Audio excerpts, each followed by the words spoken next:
Olá pessoal, sou o professor Erivelto Nunes de Matemática, da Secretaria Estadual de Educação do Rio de Janeiro. E na aula de hoje iremos falar sobre relação entre duas grandezas, porcentagem, tipos de grandezas, problemas representados por equações polinomiais do primeiro grau e representação gráfica.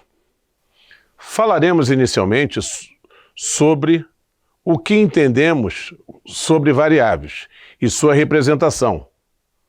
Pois bem, vamos lá.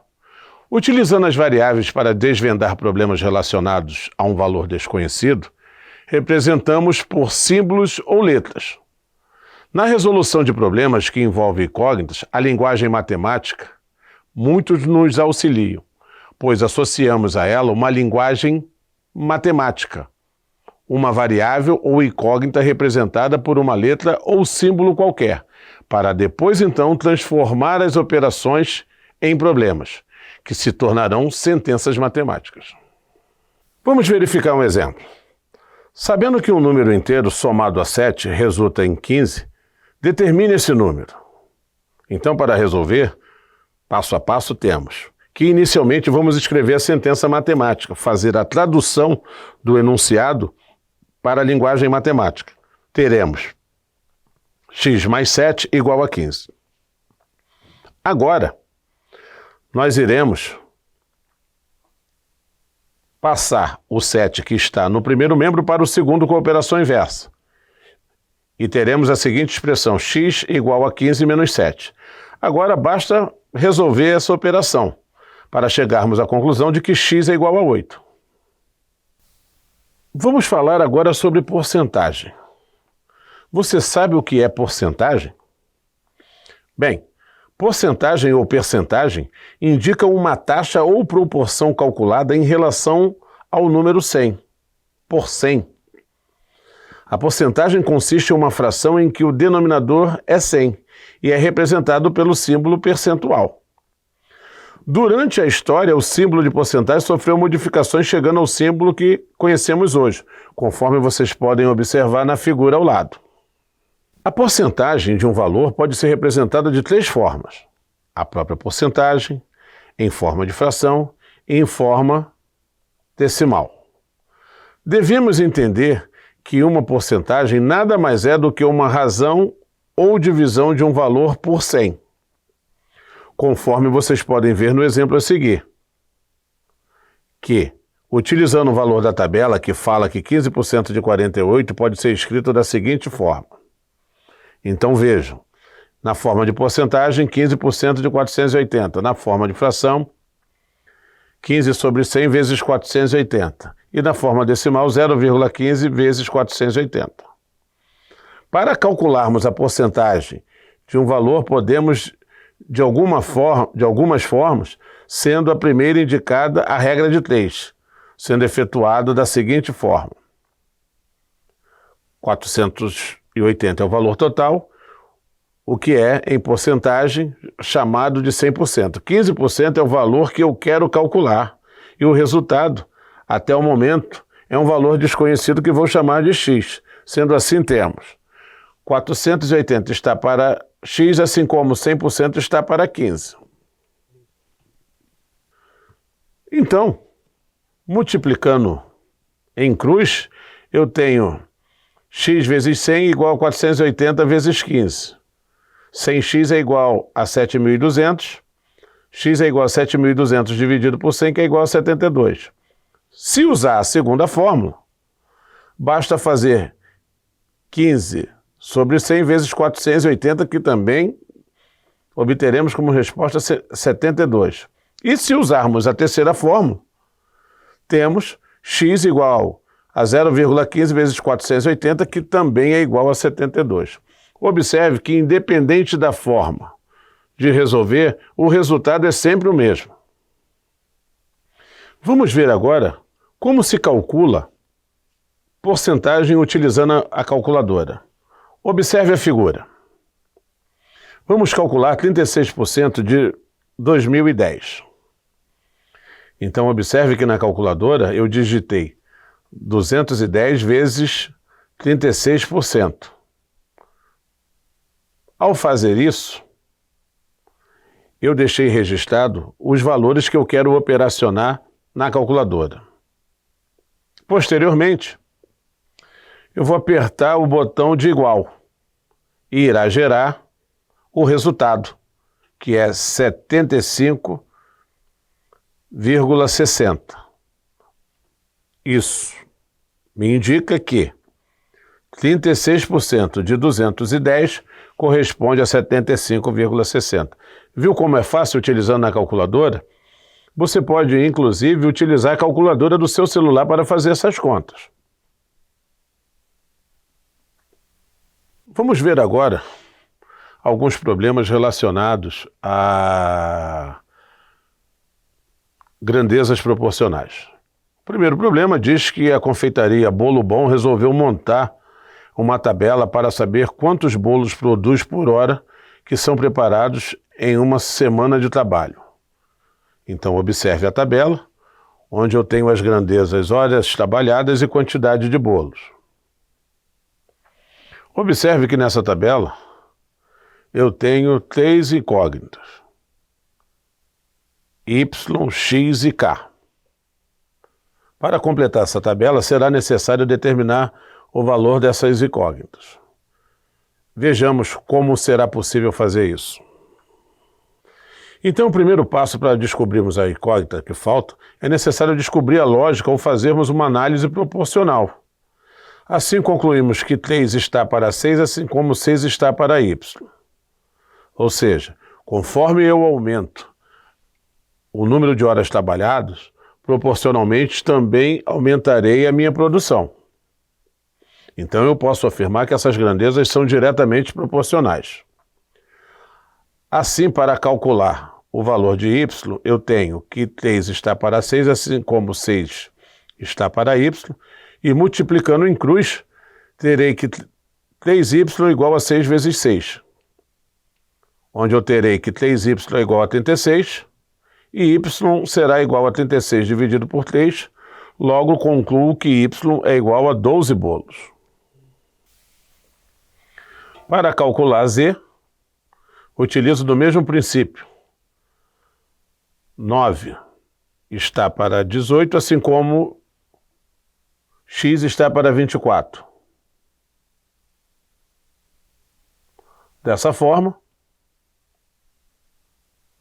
aplicando a regra de 3, tenho 18x igual a 24 vezes 9, que é igual a 18x, que é igual a 216. Logo, x é igual a 216 sobre 18. Concluo que x corresponde a 12 horas. Para determinar o valor de y, utilizo também do mesmo princípio.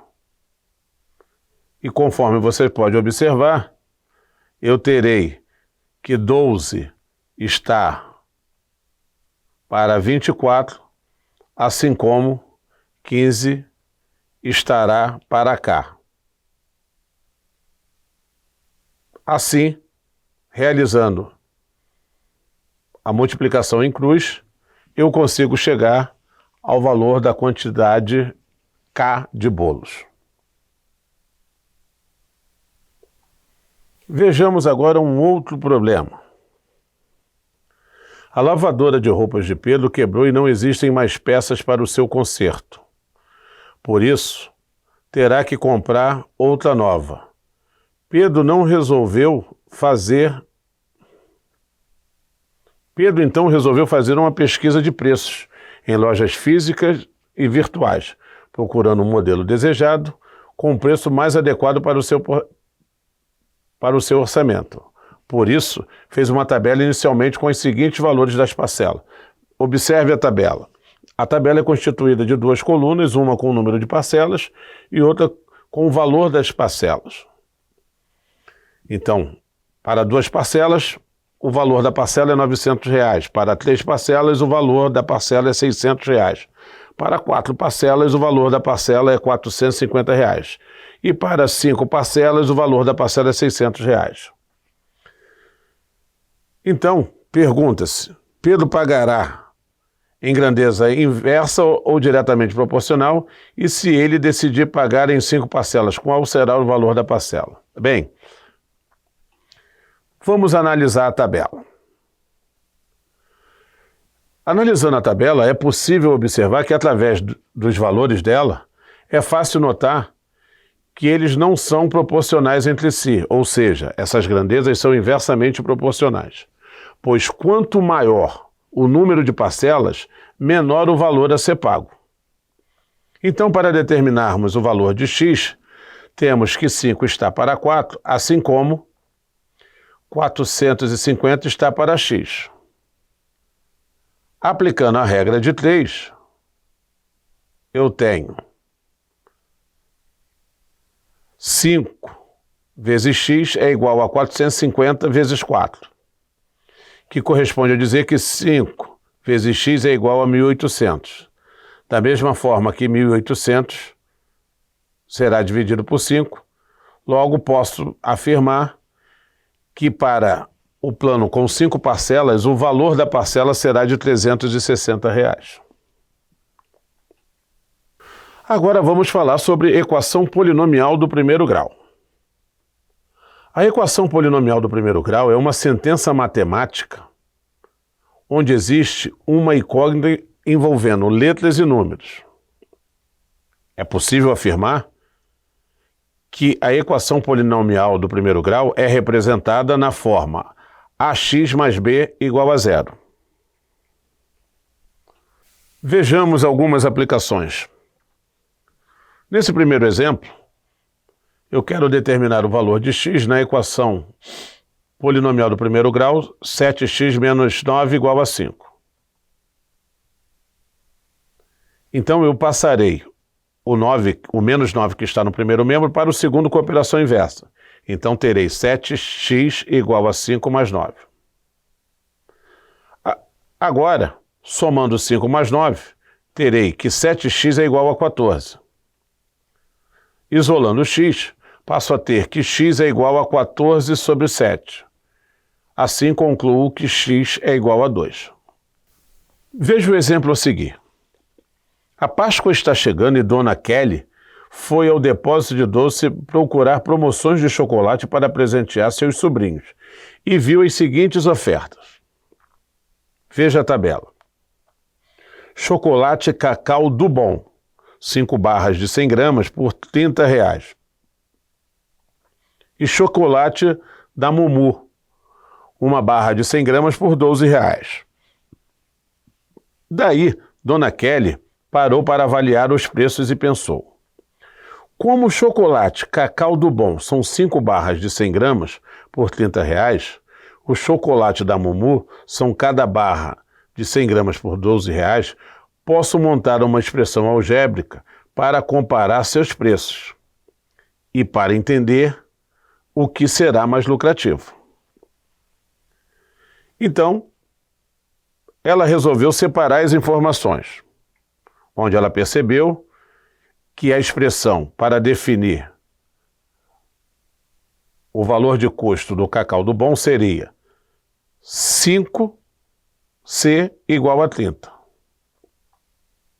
Resolvendo, C será igual a 30 sobre 5, logo C igual a 6, ou seja, cada barra de 100 gramas custa R$ 6. Então, quando eu falo agora sobre o chocolate da Mumu, diz que cada barra é igual a 12. Então, se você analisar esses resultados, você chega à conclusão que, enquanto a barra de 100 gramas do chocolate da Mumu custa cada 100 gramas R$ 12, a barra de chocolate Cacau do Bom custa cada uma R$ 6. Então, o negócio mais lucrativo é comprar o chocolate do Bom. Percebeu algo interessante? Observe que quando você cria a equação do primeiro grau, você consegue perceber qual é o melhor negócio a ser feito. Fique atento. Agora, mudando um pouco o foco, vamos falar sobre a representação gráfica. Quando pensamos em representação gráfica, a representação gráfica de dados estatísticos, ela tem por objetivo apresentar uma forma rápida, concisa, de mostrar os resultados obtidos, permitindo, inclusive, chegar a conclusões sobre a evolução do fenômeno ou sobre como se relacionam os valores de uma série ou distribuição estatística. A representação gráfica ela deve obedecer a 3 princípios básicos, que são simplicidade, clareza e veracidade. Quanto mais simples, sem enfeites, for o seu gráfico, melhor ele será. Quanto mais informações, mais claro seu gráfico será. E quando você relaciona valores corretos, fidedignos, mais veraz, mais explicativo será o seu gráfico. Existem várias formas de representar graficamente informações estatísticas de acordo com os tipos de gráficos. Vejamos alguns gráficos específicos. Na figura, você vê um exemplo de gráfico de barras ou colunas. Neste caso, os dados são representados por meio de retângulos dispostos na vertical, no caso o gráfico de colunas, ou na horizontal, no caso o gráfico de barras. A seguir, temos um outro tipo de representação gráfica, conforme vocês podem ver. Nós temos o que chamamos de gráfico de setor, que também é conhecido como gráfico setorial, ou gráfico polar, ou popularmente conhecido como gráfico de pizza. Este gráfico é utilizado quando se tem a necessidade de representar as áreas de forma proporcional em relação aos valores de uma série. Eles são utilizados principalmente quando existe a necessidade de verificar percentuais na amostra ou na população que está sendo estudada. E um outro gráfico também não menos importante é o gráfico de linhas, que pode ser visto agora por vocês. O gráfico de linhas ele tem uma característica muito interessante. Ele mostra a evolução de um fenômeno, de uma variável, ao longo do tempo. Conforme vocês podem ver aí no exemplo, nós temos um gráfico de valor de vendas. Observa que ele faz um estudo cronológico, um estudo da variação do valor de venda de uma determinada mercadoria ao longo do período de um determinado ano, que vai de janeiro até setembro. Então, pessoal, chegamos ao final de mais uma videoaula. Espero que você tenha gostado e até o nosso próximo encontro. Um forte abraço.